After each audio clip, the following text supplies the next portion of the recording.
नमस्कार दोस्तों, 2021 आते ही भारत ने वो फैसला लिया है जिसे पूरी दुनिया सन रह गया है। जिस काम को करने में अमेरिका असफल रहा, जिस काम को करने में रसिया असफल रहा, जिस काम को करने में यूरोप असफल रहा, केवल चाइना ही वो काम अब तक कर पाया था। दोस्तों, चाइना को भी लात मार के भारत अब बाहर कर दिया। कह सकते हैं कि भारत ने एक तीर से दो निशाना मारा है और कह सकते हैं कि चाइना का तमाम जो भी किया धरा सब पानी में फिर गया है। कह सकते हैं कि अफ्रीका को चाइना अपना गुलाम बनाना चाहता। चाइना को लग रहा था कि अफ्रीका मेरा उपनिवेश है, हम जो बोलेंगे वो वही करेगा। लेकिन बड़ी बात तो यह है, 2020 खत्म होते ही और 21 शुरू होते ही भारत ने अब तक का सबसे खतरनाक फैसला लिया है और कह सकते हैं कि यहाँ से सब कुछ बदलने वाला है। कह सकते हैं कि रसिया से लेकर अमेरिका तक सब में हड़कंप मचा हुआ है कि भारत सरकार अब की बार पहली बार चीन का गर्दन पकड़ा है और उसे नस दबा दिया। कह सकते हैं कि चीन के घर में जाके मारा है। तो चलिए जानते हैं आखिरकार हुआ क्या है, भारत ने क्या बड़ा धमाल किया है।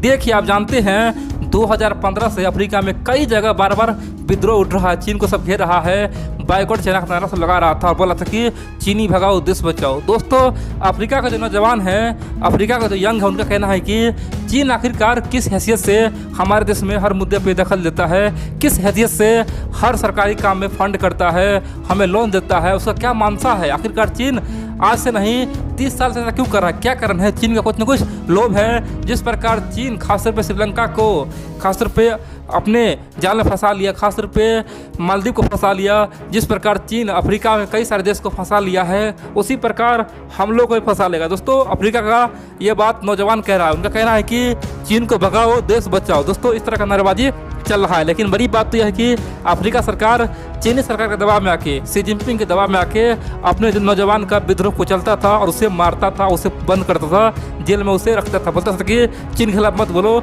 चीन हमारा अन्नदाता है। लेकिन एक तरह से कहा जाए तो बेचारा अफ्रीकन कंट्री का मजबूरी भी था, यानी कि वो 56 देश कहाँ जाता, गरीब देश कहाँ जाता, क्योंकि अमेरिका अपने काम व्यस्त था, उधर मिडिल ईस्ट अपने काम व्यस्त था, यूरोप अपने काम में व्यस्त था, रसिया अपने घर के मुद्दे में व्यस्त था और भारत यहाँ पे एंट्री करता नहीं था। चीन को सब अकेला छोड़ दिया था, चीन जो मन है वो कर रहा था। अफ्रीका मजबूरी में चीन का दामन थाम लिया था। उसे लग रहा था कि चीन हमें कुछ कर सकता है, लोन दे सकता है। लेकिन बड़ी बात तो यह है कि जब से भारत में मोदी सरकार आया, उसने अफ्रीका वासी का दर्द समझा। अफ्रीका को चीन किस प्रकार ठगा है। चीन बोलता है कि अफ्रीका का हम विकास करने के लिए लोन दे रहे हैं, अफ्रीका को हम तरक्की के रास्ते ले जा रहे हैं। और दोस्तों, यही सपना चीन आज से नहीं 50 साल से अफ्रीका को दिखा रहा है। लेकिन 50 साल से अफ्रीका दिन प्रतिदिन दोस्तों उसका हाल बद से बदतर हो रहा है, अर्थव्यवस्था गिर रहा है। और बड़ी बात तो यह है कि आज अफ्रीका के तमाम देशों में चीन का पूरी तरह से इन्फ्लुएंस हो गया है। आज चीन अफ्रीका में जिस देश में चाहे वहाँ पे सरकार बना सकता है, इतना पावर चीन को हो गया है। जहाँ चाहे किसी कंपनी को बर्बाद कर सकता है, जो चाहे कर सकता है। और बड़ी बात तो यह है, आज चाइना अफ्रीका का कम से कम 185 बिलियन डॉलर का व्यापार हो रहा है, 185 बिलियन डॉलर का व्यापार हो रहा है, जिसमें से कम से कम चीन को 100 बिलियन डॉलर से अधिक का फायदा हो रहा है। दोस्तों, 100 बिलियन डॉलर से अधिक का फायदा हो रहा है। कह सकते हैं कि अभी तक पूरा इन्वेस्ट चीन कितना किया है, अभी तक पूरा लोन चीन 100 बिलियन डॉलर दिया है, 100 बिलियन डॉलर दिया है, यानी कि अभी तक दिया है पूरा। लेकिन हर साल चीन अफ्रीका से 100 बिलियन डॉलर कमा रहा है। कह सकते हैं कि 100 रुपये लगाया है और हर साल अफ्रीका से 100 रुपये कमा रहा है। कैसे दोस्तों, चीन इतना मुनाफा कर रहा है। और यहाँ पे भारत का एंट्री हो चुका है। भारत ने अफ्रीकियों को सपना दिखाया है कि हम तुम्हारे लिए खड़ा रहेंगे, तुम्हें बचाएंगे, तुम्हें मान सम्मान दिलाएंगे।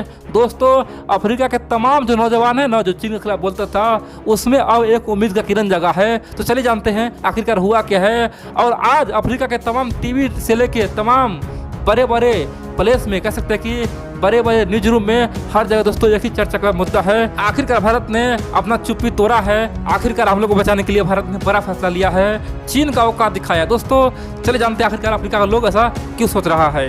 देखिए, आप जानते हैं अफ्रीका इतना बड़ा कंटेंट हो गया जहाँ पे 56 देश है, लेकिन आज तक यूएन का मेंबर नहीं बन पाया। दोस्तों, यूएन में खासतौर पे परमानेंट मेंबरशिप, खासतौर पे अस्थायी सीट अफ्रीका को नहीं मिल पा रहा है। कह सकते हैं कि वो लोग भी बहुत दिनों से परेशान है। उनका कहना है कि एशिया में चीन को मिल चुका है वीटो पावर, इन सब के अलावा पूरे अमेरिका में अमेरिका को मिल चुका है वीटो पावर, यूरोप में फ्रांस को मिला है, ब्रिटेन को मिला है, खासतौर पे यूरोस और एशिया में खासतौर पे रसिया को मिला है। लेकिन हम लोगों को क्या मिला, अफ्रीका में तो किसी को नहीं मिला है।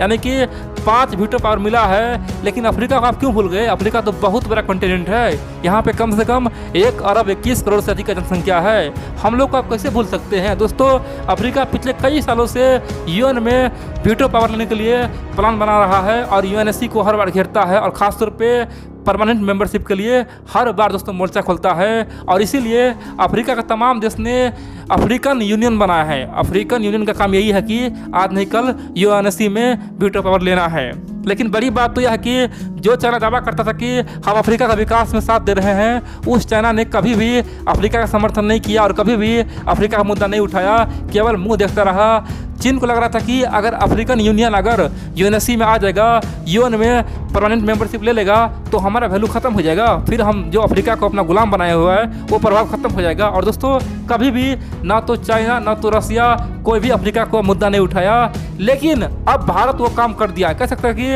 भारत ने रातों रात चीन का सारा खेल खत्म कर दिया है, चीन का सारा प्लान चपट कर दिया है। भारत ने अफ्रीका का मसीहा बन गया, कह सकते हैं कि इसीलिए तो अफ्रीका में आज जगह जगह भारत का तारीफ हो रहा है और बोल रहा है कि कोई मित्र है तो वो है भारत, निस्वार्थ हमारा साथ दिया है। दरअसल आप जानते हैं 1 जनवरी 2021 को भारत को यूएनएससी यानी कि यूएन में नॉन परमानेंट मेंबरशिप मिला था। दोस्तों, ये 2 साल के लिए है और आते ही भारत ने धमाल मचाया है। भारत ने कई सारे मुद्दे को उठा दिया है और भारत ने पहली बार अपना वीटो पावर का बात नहीं किया दोस्तों, उससे वो मिलेगा ही मिलेगा, यानी कि भारत को मिलेगा ही मिलेगा। भारत ने अफ्रीका का मुद्दा उठाया है, बोला है कि ये यूएनएससी क्यों बना है भाई? यूएनएससी केवल पूंजीवाद के लिए है, जिसके पास पैसा है उसी के लिए। क्या गरीबों का साथ कौन देगा? अफ्रीका को आप लोग कैसे भूल गए? अफ्रीका को यूएन में लाना चाहिए। अगर दुनिया में जितना मुद्दा है, दुनिया में 50% जो झगड़ा है, अफ्रीका खुद खत्म कर सकता है। अगर अफ्रीका यूएन में परमानेंट मेंबर बन गया ना, तो आधा झगड़ा खत्म कर सकता है, इतना पावर है। अफ्रीका को आप कैसे खासतौर पे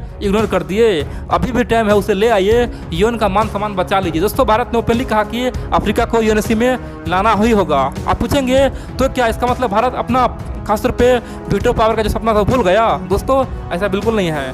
भारत जानता है कि जिस दिन यूएनएससी में बदलाव होगा उस दिन सबसे पहले फायदा भारत को ही मिलेगा, क्योंकि भारत एक दुनिया का सबसे बड़ा लोकतंत्र है, यहाँ पे सबसे अधिक आबादी है और भारत का जीडीपी बहुत तगड़ा है। भारत का जो सेना शक्ति है, यानी कि आर्मी शक्ति है, वो भी ताकतवर है, तो भारत को इग्नोर कर ही नहीं सकता है। जिस दिन यूएनएससी में बदलाव हो जाए ना, तो समझो भारत का सीट फिक्स है और फिर अफ्रीका का सीट फिक्स है, यानी कि अभी 5 परमानेंट मेंबर है, आने वाले समय में हो सकता है 7 से 10 बन जाए। इसीलिए दोस्तों, भारत चाहता है कि सबको लेके आगे बढ़े और इसीलिए भारत ने ऑलरेडी G4 ग्रुप बना लिया है। कह सकते हैं कि जापान, जर्मनी, ब्राजील साथ में लिया है और पहली बार पूरे अफ्रीका को खुश कर दिया है। 56 कंट्री को अपने साथ ले लिया है और बोल दिया है कि चलो अब धावा बोलते हैं। आखिरकार हम लोग कब तक सहन करते रहेंगे? ये चीन, अमेरिका और रूस और फ्रांस और ब्रिटेन का बाप का है क्या यूएनएससी? ये सब का है, हम लोग अपना हक लेके रहेंगे। अब आप पूछेंगे आखिरकार इससे भारत को क्या फायदा होगा? सिंपल सी बात दोस्तों, भारत को पता है कि हमारे पास इतना पैसा नहीं है जो अफ्रीका कंट्री को हम बांटे, वहाँ पे लोन दे।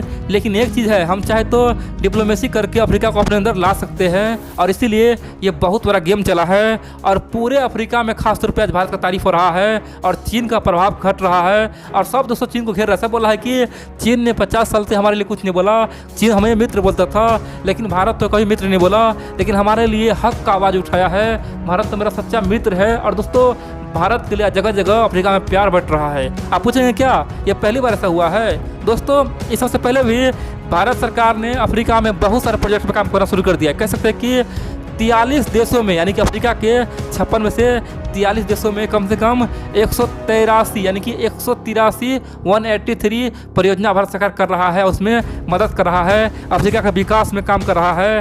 भारत चाहता है कि सचमुच में अफ्रीका विकास करे और यही कारण है कि भारत अफ्रीका का अब व्यापार दोस्तों दिन प्रतिदिन बढ़ रहा है। अभी वर्तमान में भारत और अफ्रीका का व्यापार कम से कम 63 बिलियन यानी कि 63 बिलियन डॉलर हो चुका है। धीरे धीरे दोस्तों ये बढ़ रहा है और बड़ी बात तो यह है कि अफ्रीका में चीन को सब नफरत कर रहा है, बोल रहा है कि ये बहुत ही खतरनाक देश है। और दूसरी ओर दोस्तों भारत को प्यार मिल रहा है, सब भारत को प्रमोट कर रहा है। कह सकते हैं कि भारत ने केवल एक बयान देकर चीन को चारों खाने चित कर दिया है और चीन जो काम पहले 50 साल से कर रहा है, भारत ने एक बयान देकर चीन को अलग थलग कर दिया है। अफ्रीका से उसका पावर खत्म कर दिया है, लोगों को सोचने के लिए मजबूर कर दिया है, बता दिया है कि तुम जिसको मसीहा समझते हो वो तुम्हारा दुश्मन है, हम तुम्हारा दुश्मन नहीं है, तुम्हारा मित्र है। दोस्तों ये बहुत बड़ी बात है।